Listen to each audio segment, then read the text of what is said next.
विकास जैन त्यांना मतमोजणीच्या दिवशी पोलिसांनी मारहाण केली असा आरोप होता, पण सरकारी कामात अडथळा म्हणून त्यांच्यावर गुन्हा दाखल केला होता.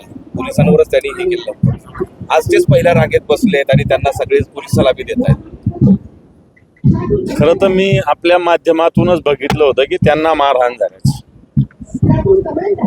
त्यांना फ्रॅक्चर झाल्याचं मी आपल्या माध्यमातून बघितलं. आता मी विचारलं तर ते चांगलं आहे म्हटले, परंतु नंतर पोलिसांनीच त्यांच्यावर 353 गुन्हा दाखल केला होता सरकारी कामात अडथळ्याचा. मला असं वाटतं पोलिसांनी योग्य तपास करावा, केलाच पाहिजे आणि योग्य ते कारवाईच्या दिशेनं पावलं उचलले पाहिजे. विकास जैन यांच्यावरती पोलिसांवर हल्ला करणे, शासकीय कामात अडथळा निर्माण करणे अशा प्रकारचे गुन्हे दाखल केले होते. या कायद्यामध्ये अटक करण्याची गरज आहे का? आणि दुसरी गोष्ट म्हणजे तोच व्यक्ती आज VIP कक्षात या ठिकाणी पाहायला मिळाला.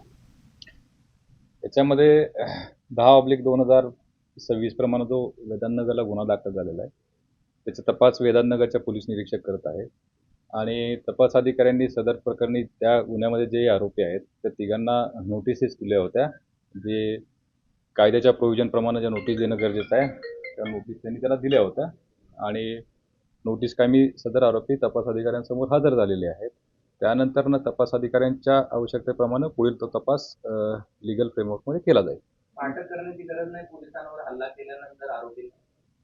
याच्यामध्ये केस टू केस आहे. तपासामध्ये ज्या गोष्टी निष्पन्न होतात तपास अधिकाऱ्याला जर आवश्यकता वाटली तर पुढील कायदेशीर प्रक्रियेत पार पाडून त्यांना अटकही करू शकतात. तर तपास अधिकाऱ्याचा अधिकार आहे. तपास अधिकाऱ्यांना त्यांना नोटीस दिल्या होत्या आणि सदर आरोपी त्यांच्यासमोर हजर आले होते.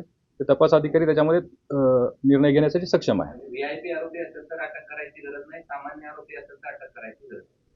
VIP आणि सामान्य हा प्रश्न नाही, गुन्ह्याच्या सेक्शन्स प्रमाणे आणि त्याच्या लिगल प्रोव्हिजन प्रमाणे तपास होतो. प्रजासत्ताक दिनाच्या कार्यक्रमाला पहिल्या रांगेत VIP म्हणून येणं हे कितपत योग्य आहे? त्या संदर्भात काही पोलिसांनी त्यांना सांगितलं पाहिजे होतं का नाही? बघा, गुन्हा एखादा दाखल झाल्यानंतर त्याचा तपास कायदेशीर बाबी आणि लिगल फ्रेमवर्कमध्ये करणं हे पोलिसांचं कर्तव्य आहे. त्याच्यामध्ये कायद्याच्या चौकटीत राहून तपास करणं हे पोलिसांचं काम आहे. तो आम्ही करत आहोत आणि पुढेही केला जाईल.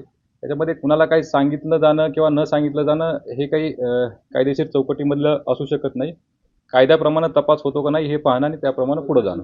कायद्याचा तुम्ही सांगताय. येस. अशामुळं पोलिसांवर हल्ला केला, मग पोलिसांचं जे मनोबल आहे ते कमी होणार नाही का? VIP म्हणून पोलिसांच्या कार्यक्रमामध्ये पोलिसांच्या त्याच्यामध्ये याचा विचार कधी करणार आहेत का? तुमचं म्हणणं जे आहे त्याच्यामध्ये माझं तेच उत्तर आहे की तपास अधिकाऱ्यांच्या ज्या कायदेशीर गरज होती त्याप्रमाणे त्यांनी तो तपास करत आहेत. त्याच्यामध्ये आता त्या ज्या गोष्टी आहेत त्या परसेप्शन टू परसेप्शन बदलू शकतात, परंतु मी ते सांगेल की ज्यामध्ये लिगल कारवाई आहे ती पुढं केली जाईल. त्यांनी जामीन मागितला आहे का किंवा जामीन प्रक्रिया झाली? आता सध्या तपासामध्ये एकदा समोर येऊन नोटीस देऊन ते तपास करणं आणि तपासाच्या जसा पुढे जातो तसं तपास अधिकारी त्यामध्ये निर्णय घेतील. तर एखादा आरोपी पोलिसांवरती हल्ला करतो असं आपलंच मत आहे, आपणच म्हणा. बरोबर. त्याच पोलिसांच्या बंदोबस्तात तोच उपस्थित असतो. आता बघा, हा सार्वजनिक कार्यक्रम आहे. सार्वजनिक कार्यक्रमामध्ये त्यामध्ये कुणाला काही बार नाही आहे की येणं किंवा न येणं. पब्लिक प्रोग्राममध्ये तो प्रजासत्ताक दिनाचा प्रोग्राम आहे. त्याच्यामध्ये आपण फ्रिस्किंग किंवा प्रत्येकाला बार करू शकत नाही की कुणी यावं न यावं. बट मी परत ते सांगतो की आता त्यात काही पोलिसाचं रिस्ट्रिक्शन असू शकत नाही की प्रत्येकच माणूस आपण त्यांना बंदी घालू शकतो.